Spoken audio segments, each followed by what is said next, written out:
Ang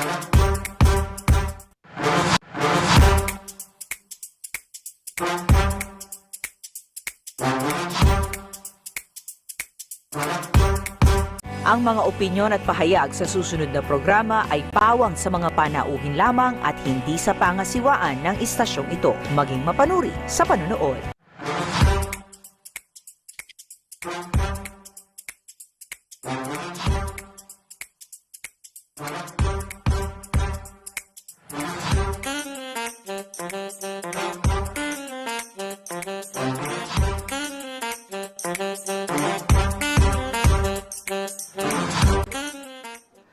Good day mga kababayan! Welcome po sa community program ng inyong paboritong CLTV 36. Ito po ang topic sa programang ito. Pag-uusapan natin ang iba't ibang patok at trending topic dito sa Central Luzon. Ako po si Jody Dizon Mercado at hayaan niyo pong samahan ko kayo sa kwentuhan ngayong araw. Napapanood po tayo sa Free TV at sa lahat ng cable partners ng CLTV at maging sa ating Facebook account na CLTV 36 Official. And syempre, ini-encourage po namin kayo, inaanyayahan po namin kayo na mag-subscribe, mag-follow or mag-like, tama ba yun? Sa aming mga social media platforms. Nabanggit ko na ho kanina ang aming isa pang Facebook page, so po yung CLTV 36 Official. Ang pangalawa po ay CLTV 36 News. So, mas laman po nito ay mga bali-balita at updates sa ating komunidad. Samantala, ang ating pong IG account naman para po sa aming mga Instagrammable post ay CLTV 36 Official.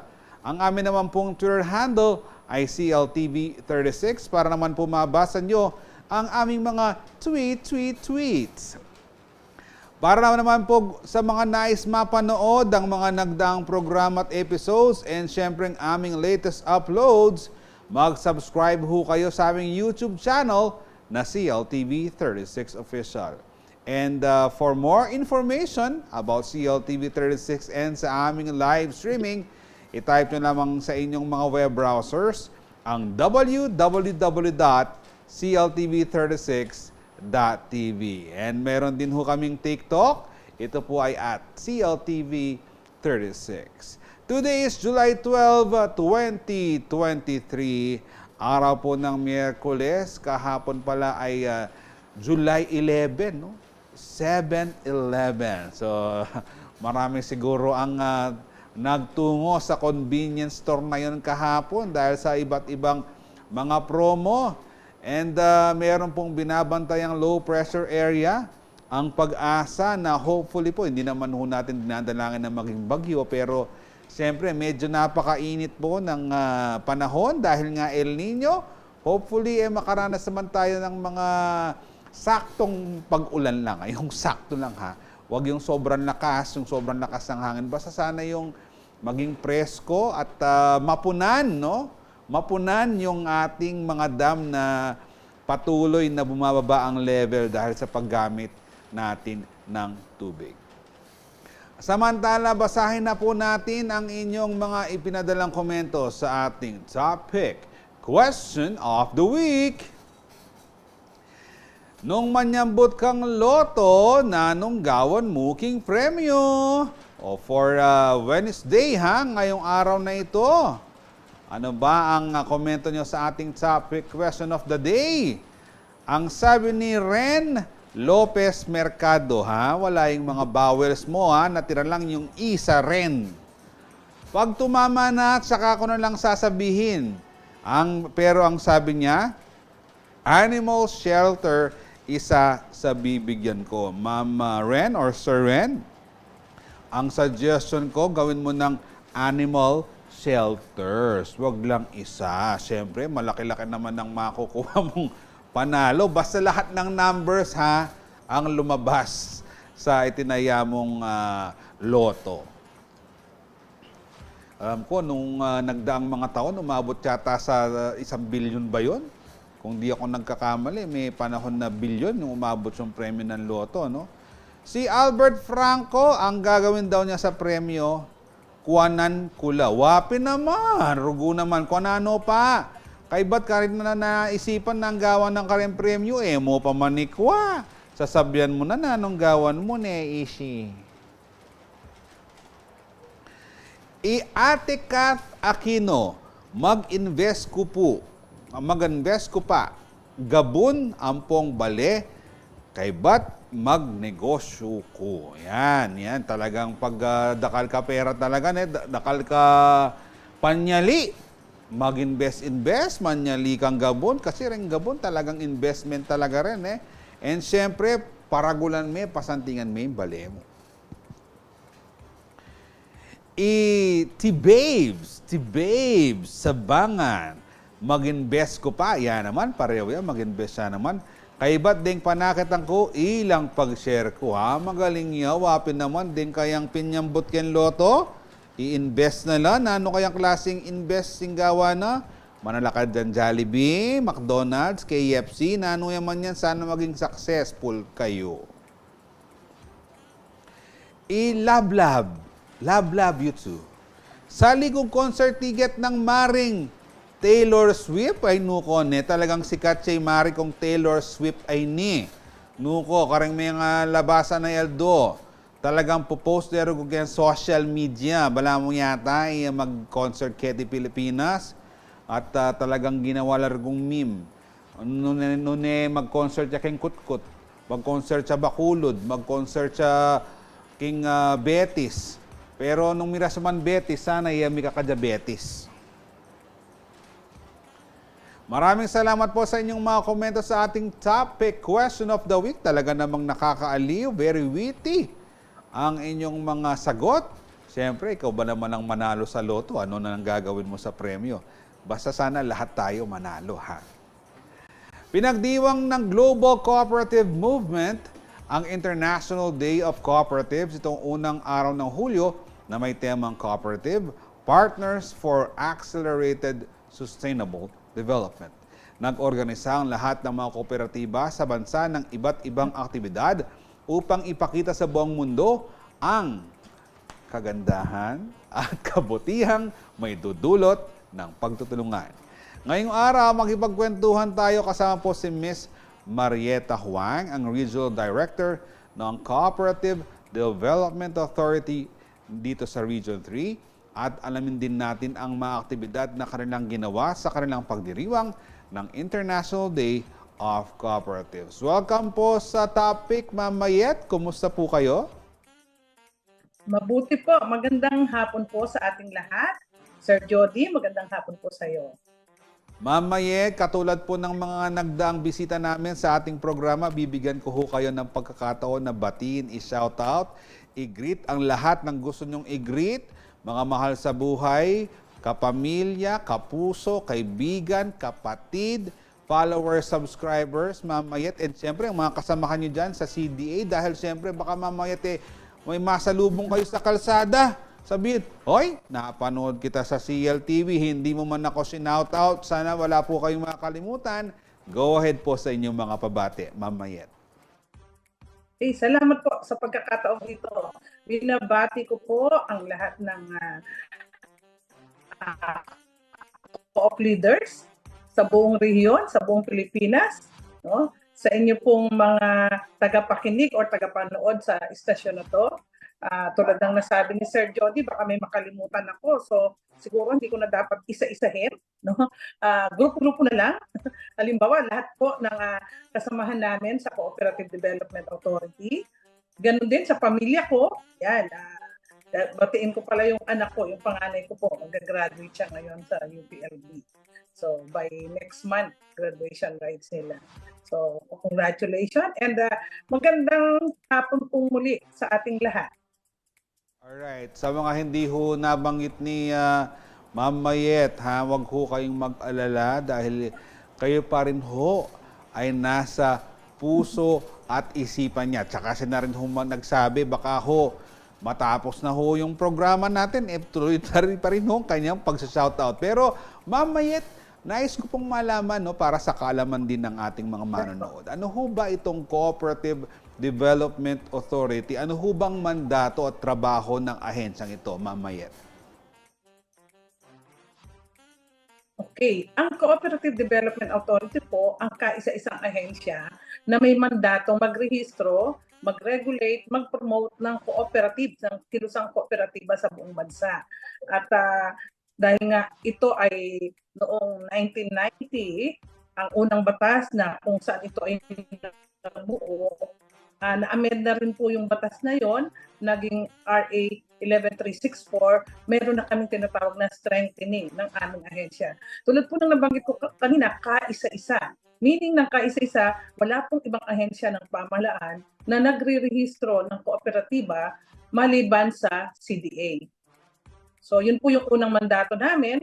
Kasama na rin po yung pag-regulate sa kanila, no? At yung tinatawag nating pag-develop or pag-promote ng mga kooperatiba sa buong bansa. Ito po ay nakaatang sa aming tanggapan. Yan. Yan po, And Ma'am Mayet, no, para po sa kaalaman din ng ating mga manonood, ano ba ang isang kooperatiba? Usually kasi naririnig natin yon sa mga kuryente, yung mga Pampanga Electric Cooperative. Ano ba itong mga kooperatiba? Pangkuryente lang ba ito, Ma'am Mayet? Ayan. Opo, ganito po yan, ano? Marami po tayong tinatawag na ibang uri ng kooperatiba. By the way, unahin po natin, ano ba talaga itong kooperatiba? Ang kooperatiba po, ito po ay isang samahan. Samahan ng mga, sabi natin, mamamayan natin na hindi ganun kalaki yung kakayahan. Kasi sabi nga natin, kakayahan para mag-invest sa isang negosyo. Pag pinagsama-sama natin ang mga kakayahan ng mga kababayan natin, lumalaki siya at nakakabuo sila ng isang organisasyon, nagninegosyo, at mayroong panlipunang, sabi nga natin, adikain, na magkaroon ng pantay-pantay na pakinabang sa isang gawain. Katulad nga po ng nabanggit ko kanina, electric co-op yung binanggit ni Sir Jody, no? Meron po tayong mahigit na 20 uri ng kooperatiba. Ang isa po doon ay yung tinatawag nating credit cooperative or nagpapautang. Meron tayong tinatawag na consumer cooperative. Ito po yung nagbibigay o sabi na natin, nagsiservisyo para ibigay sa atin yung mga pang-araw-araw na pangangailangan natin. Karamihan dito ay canteen, groceries, no? Meron din tayong tinatawag na agriculture cooperatives. Ito po yung mga kooperatiba natin na andun sa sektor ng agrikultura, nagtatanim, no? Nag-aani at nagpo-provide sa atin ng ating mga pagkain. Ito yung sagot natin dito sa tinatawag natin problema natin sa supply ng pagkain. Ito ang sumasagot yan, mga agri-cooperative at Agrarian Reform Beneficiaries Cooperative. Meron din po tayong tinatawag na housing cooperative. Kung ang serbisyo ng kooperatiba ay nandun sa pabahay, meron din tayong tinatawag na mga service cooperative. Ayan, pumapasok na si electric, pumapasok ang transportasyon, no? At ganun din po yung mga hospital cooperative. So marami po, tulad ng nabanggit ko, mahigit pong 20 uri ng kooperatiba meron tayo dito sa Pilipinas. So sa ating pong mga kababayan hindi lang ho para sa isa ang cooperative, marami palang klase yan. Actually, naaalala ko nung high school ako, yung kantin namin sa Pampanga High School ay isang cooperative. So yan malaki ang naitutulong ng mga cooperative sa ating bansa. Pero alam naman natin na siyempre kailangan din nating bigyang halaga ang mga ito. And isang paraan nito ay ang paggunita ng International Day of Cooperatives. Sa ating pong pagbabalik, ikukwento po sa atin ni Ma'am Mayet ang kanilang mga naging activities hinggil sa International Day of Cooperatives.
Kayo pa rin nakatutok sa ating programang topic. Bago ko ho basahin ang ating mga komento sa ating topic question of the week, nais ko munang batiin ng happy birthday si Prince and Krenz Canlas. Happy birthday sa inyo, twins! Itong hindi ko lang alam kung sino ang mas gwapo sa inyong dalawa kasi twins nga kayo, pero palagay ko ang kuya nyong si Koyam ay mas gwapo sa inyo. Siyempre, kuya nyo yun. Pero for your birthday, wishing you maraming blessings sa inyong mga pamilya and of course, good health sa inyong lahat. And sana'y pagpatuloy nyo ang inyong mga hangarin at maabot nyo ang mga pangarap nyo sa buhay. Sana'y maramdaman namin ang inyong mga pa-birthday kahit pa Shanghai man lang. Mabuhay kayo at mag-birthday hanggang gusto nyo, Prince and Krenz Canlas. Basahin na po natin ang mga komentong inyong ibinadala sa ating topic, question of the week. Nung manyambot kang loto, na anong gawan mo king premyo? In komento na pong Janet Morales Umambak.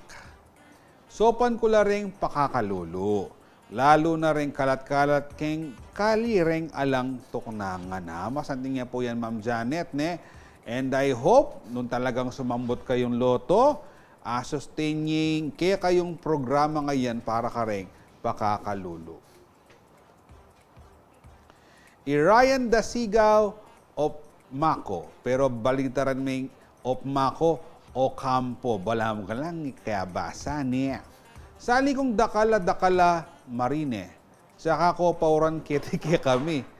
Dakal kasing alang marine ketike kami ka naman si Ryan, ne? Makanyan talaga, ne? Talagang pakapalan ang laban ng muka. Ketiking yato, ne?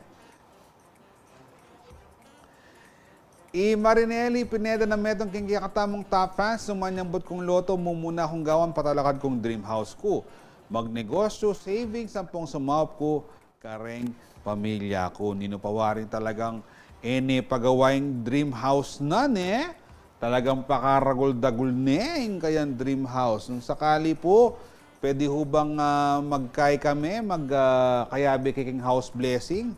Ampong ituryo kami king house yun, potang mitalakad, Ma'am Marinelli. Dapat ating merienda, I-Jobs de Jesus. Pasamento ke dalan mi kaya kami, deboring gawa oy, kareng manungkulan, tagano ka rin naman ni Jobs de Jesus rugo. Simientuhan nyo dalan karela, mag-allocate na kayong pondo para ka rin. Lovely. Dinan ko la din kapatid ko. Tsaka kumunta South Korea para pakikitan ding opa ko. Nino ring opa mo? Apen barika rin, Lee Min Ho, Jody Mercado, metong niya ka rin opa yan, South Korea. Sige, pagbigyan da ka, alam mo sang mariryake ka. Lovely. Dakal pong salamat kaya kayong pamakibat, kaya katamong topic question of the week. Ako balo ko, migkay ko na po, Dakal kasi pwedeng gawan so sinambot kang loto, Siyempre, so pamilya mo, itapit, pagawa kang bale, itamburi mong bale nung bawat floors, bisaka niya swimming pool, marilarita, basatin mo sanang mitagan kaya kang penyambutan, And tuloy na po natin ang ating kwentuhan with Ma'am Mayet ng CDA. Ma'am Mayet, and siyempre, talagang nararapat lamang po na bigyan natin ng pansin, And siyempre, i-honor yung ating mga cooperatives. Ano ho ba yung mga isinagawa natin or yung mga naging plano natin for International Day of Cooperatives dito sa ating rehiyon? Ah, yes, Sir Jody. Noong July 1 po,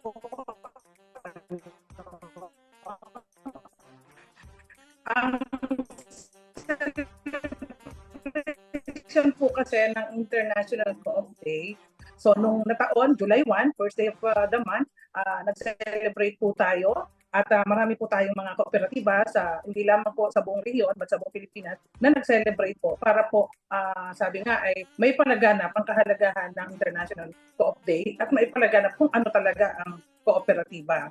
So dito po sa ating rehiyon may mga tree planting, tree or mangrove planting, may mga kooperatiba din na at co-op leaders na nagkaroon din po ng mga media guesting. Kasi nga po, promotion ang ginagawa natin. So sa mga radio TV, nag-promote po sila kung ano-ano mga serbisyo ginagawa ng kanilang mga kooperatiba. Ganon din, may mga cooperative po tayo na nag-conduct ng mga feeding program during those days. Yung araw na yon, no, noong July 1, nagkaroon sila ng pamamahagi ng mga pagkain, gatas sa kanilang sa kabataan, sa kanilang lugar. May mga meetings po at iba-ibang gatherings na itinapat nila, in-schedule nila mismo noong July 1. And then, may mga nag-display din, kanya-kanyang display ng tarpaulin sa kanilang tanggapan, sa mga opisina ng kanilang kooperatiba, telling the public na ito po yung tema at ngayon ay araw ng kooperatiba. No? Ganon din, nag-post po sila ng mga visual materials sa kanilang mga social media and website. Sa Region 3, sa CDA Region 3 po, kami sa aming opisina, we conducted po yung webinar on health literacy awareness through cooperatives. Ito po ay sa pamamagitan ng partnership namin with Alay Buhay Community Development Foundation. No? Itong Alay Buhay Community Development Foundation, isa po itong non-stock non-profit NGO na kung saan sila po ay may programa para pangalagaan o magbigay serbisyo dun sa mga vulnerable individuals ng ating komunidad, lalo higit yung mga manggagawa natin na naapektuhan ng polusyon or sabihin na natin naapektuhan ng iba't ibang sakit sa kanilang tanggapan o sa kanilang mga gawain. Sabihin na natin mga farmers, laging nakabilad dyan sa araw, pinapawisan, mga drivers na laging nasa daan, mga jeepney drivers na naiinitan, may pollution. So yung Alay Buhay Foundation po ay nag-i-implement o nung July 1, nakapag-partner po kami sa kanila para magbigay ng orientasyon sa iba't ibang kooperatiba. So yun po yung ginawa namin online, no, sa Region 3 at sabi ko nga po, in-encourage namin ang mga kooperatiba sa buong rehiyon na mag-conduct din ng iba't iba pang activities. Ayun, napakarami naman ganda po palang yung ano. nangyari. Pero Marami- nais ko po sanang alamin, lahat po ba ng mga cooperatives dito sa Region 3 ay kasama dito sa mga isinagawa nating mga activities sa Mamayet? Nung July 1 po, nitong nakaraang hindi po lahat, no? Kasi yung team naman din natin na ibaba natin medyo late na, parang 1 week before, no? Ang karamihan po sa kanila ay nagsabit ng tarpaulin sa kanilang tanggapan. At kung meron man silang nakaschedule na activity, yung regular activity ng kanilang kooperatiba, minug nila yung schedule, isinabay nila doon sa July 1. So, hindi po 100%, but alam namin sa puso ng lahat ng co-op leaders, masaya sila sa pagdiriwang ng International Co-op Day noong July 1. Okay. Ma'am, importante ba, no?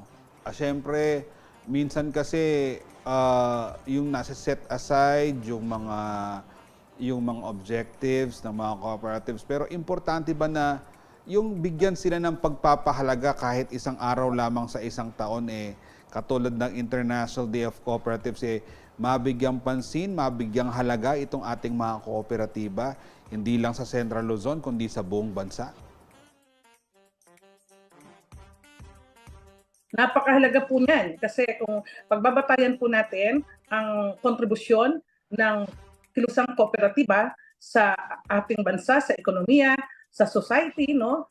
Napakalaki po. Kaya napakahalaga din po na mabigyan sila ng yung sinasabi niyo isang araw lamang na makilala sila at mabigyan ng pagkakataon nga na sabihin nating i-celebrate itong araw na to.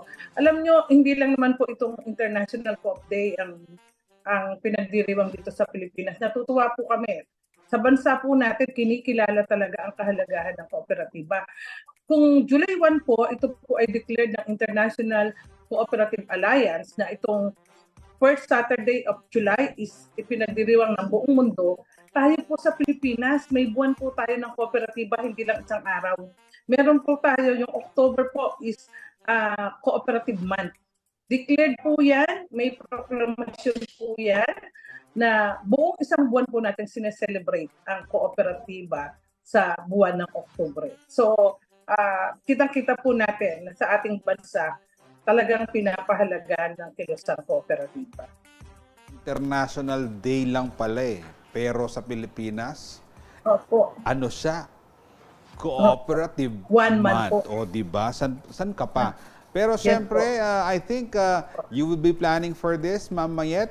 Ano pa ho ba yung aabangan nating mga programa ng CDA for cooperative sa coming months? And siyempre, besides dito, yung pagkakaroon natin ng cooperative bank dito sa Central Luzon. Opo. Marami po, no? Unang-una na dyan, meron tayong tinatawag na CLAP program, yung Cooperative Law program.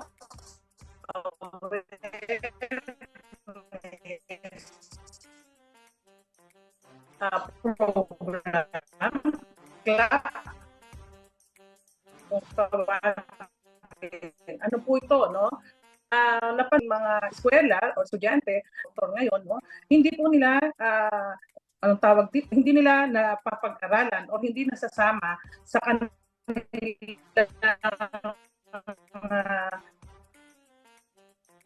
sa kurso yung cooperative laws ang kaaralan mataas. However, dito po sa CLAP, law school natin, lalo tigit dito po sa Region 3, sinimula na po namin, meron na kaming usapan with the Tarlac State University Institute of Laws, no? And nag-usap na rin kami sa ASCOT, sa Aurora, and susunod na natin yung iba pang law school dito po sa region. Ang programa po ay naglalayon na i-encourage po natin o hikayatin natin itong mga law school na to na isama po sa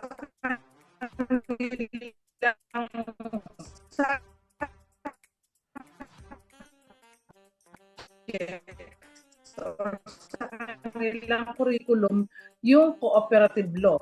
Pag mag-graduate na ating mga estudyante, internship arts na i-devote po sa mga cooperative.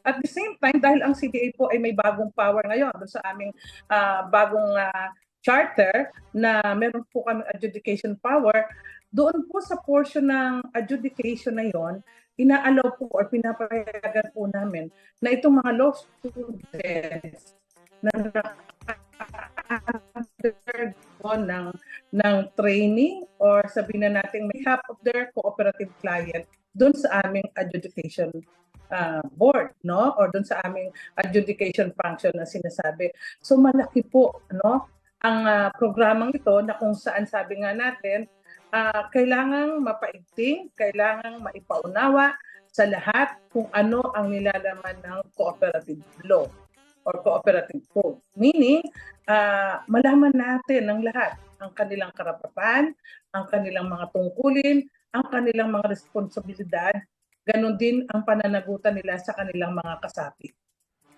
Right, maraming salamat po mamaya sa inyong oras sa atin. Sana'y patuloy po ninyong gabayan, suportahan at upang maging successful ang ating mga cooperatives dito sa ating rehiyon. Maraming salamat sa panonood nyo sa ating programang Topic. Tumutok lamang sa CLTV 36 para sa latest updates. Sa aking anak na si Harper Arabella, to wife na si Patricia Calaguranda kayo. Ako po si Jody Dizon Mercado, ating pusong makabalik. Salamat po.